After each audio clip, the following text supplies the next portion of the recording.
ஒரு அழகான கிராமத்தில் ராஜுன்னு ஒரு வாலிப பையன் இருந்தான். அவனுக்கு எதுக்கெடுத்தாலும் எப்போ பார்த்தாலும் கோவம் அதிகமாக வரும். யார்கிட்டனாலும் மூஞ்சி சொண்டிட்டு கோவமாகவே பேசுவான். இதனால் யாருமே அவன் கூட சேரவே மாட்டாங்க. இப்படி தனிமையில் விடப்பட்ட இவன் தாத்தா கிட்டே போயிட்டு, தாத்தா தாத்தா எனக்கு இவ்வளோ கோவம் வருதே, நான் என்ன செய்யட்டும் அப்படின்னு சொல்லிட்டு கேட்குறான். தாத்தா அவனை கூப்பிட்டு உட்கார வச்சு பேசி, இனிமேல் கோவம் வரும்போதெல்லாம் ஒவ்வொரு ஆணியாக இந்த மரப்பலைகளை அடி அப்படின்னு சொல்லிட்டு ஒரு கொத்து ஆணியை ஒரு பையில் வச்சு கொடுக்குறாரு.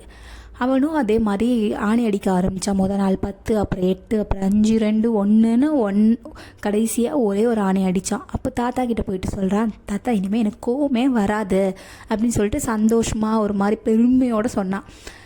சரிப்பா, இனிமேல் கோவம் வராத நாள்லாம் ஒவ்வொரு ஆணியாக பிடுங்கி எடு அப்படின்னு தாத்தா திரும்பி சொல்லி விடுறாரு. அதேமாரி அவனும் எல்லா ஆணியும் பிடுங்கிட்டு வந்து, இனிமேல் எனக்கு கொஞ்சம் கூட கோவம் வராது தாத்தா அப்படின்னு சொல்கிறான். ஆணியெல்லாம் பிடுங்கிட்டப்பா, ஆனால் இந்த ஓட்டையெல்லாம் என்ன செய்வ அப்படின்னோடனே அவனுக்கு ஒரு மாதிரி யோசிச்சுட்டு கவலையாயிட்டான்.